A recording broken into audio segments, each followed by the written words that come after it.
Hoy en el Quiz del Asunto con el director de FEDesarrollo, el doctor Leonardo Villar.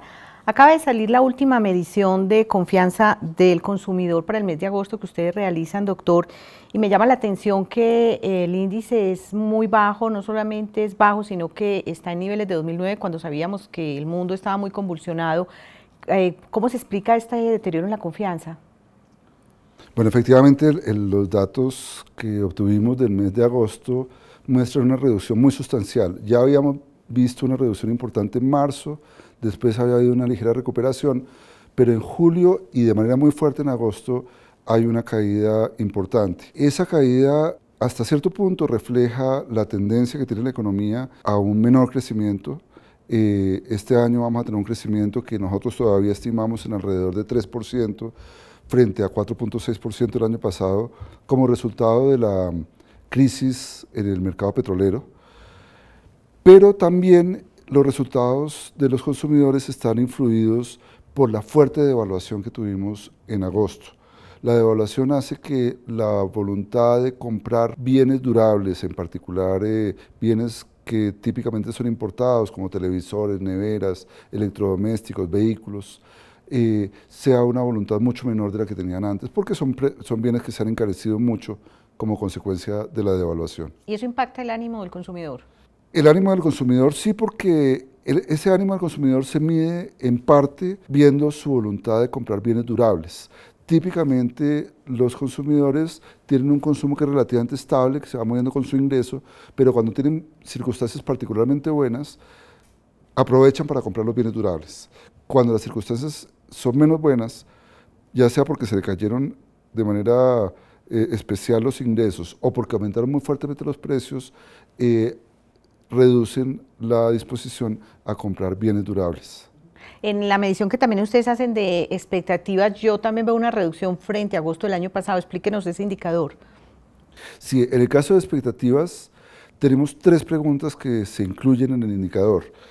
Hay una en la cual los resultados son relativamente positivos, incluso mejores que los del mes de julio y mejores que los de un año atrás, y es a una pregunta que dice, dentro de un año a su hogar le estará yendo económicamente mejor.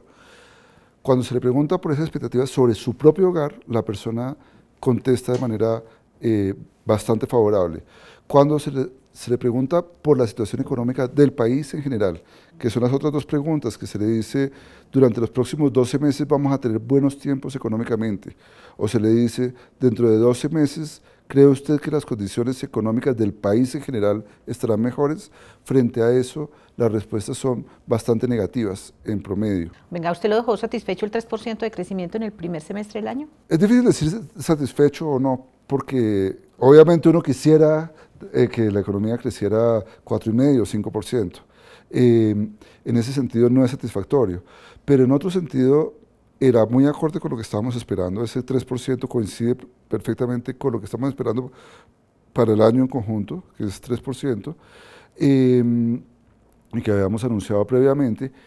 Y es relativamente satisfactorio cuando se tiene en cuenta que Colombia está enfrentando este año y el año entrante un shock muy fuerte que viene del exterior. Bueno, la Comisión de Expertos Tributarios, de la cual usted hace parte, acaba de entregar un nuevo informe sobre las entidades sin ánimo de lucro. Lo que se podría recaudar con estas entidades es realmente relevante para lo que estamos esperando nosotros de aumentar recaudo, como ustedes mismos lo han dicho. Yo creo que las necesidades de aumento de recaudo son tan grandes que este es apenas un elemento relativamente pequeño dentro del panorama de revisión de la estructura tributaria.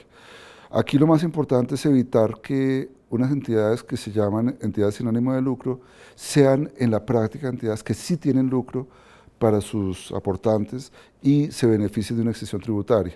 Eliminar esa exención tributaria para las entidades denominadas sin ánimo de lucro, pero que sí tienen lucro, es un paso importante, es un paso que hay que dar por razones de equidad. Finalmente, doctor, ¿cuál es el tiempo límite que usted ve para que el gobierno presente una reforma tributaria estructural que aumente el recaudo? Pero yo creo que el país va a enfrentar este año y el año entrante, ante todo, una situación en la que necesita endeudarse, aumentar su endeudamiento con respecto a lo que estaba previsto, porque los ingresos se le cayeron de manera muy abrupta y la contracción de gasto que está haciendo no es suficiente para compensar eso.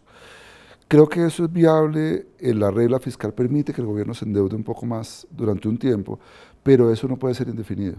Creo que si el gobierno no aclara de manera muy contundente de aquí al primer trimestre del año entrante cuál es el plan para reducir el déficit fiscal, cuál es el plan de ajuste permanente de las finanzas públicas, va a perder credibilidad.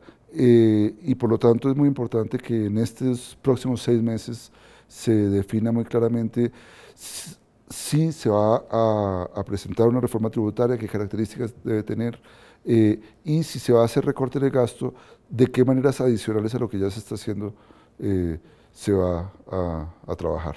Doctor Villar, muchísimas gracias. Bueno, muchas gracias, Gloria. A ustedes los esperamos la próxima semana con otro personaje en el Quiz del Asunto.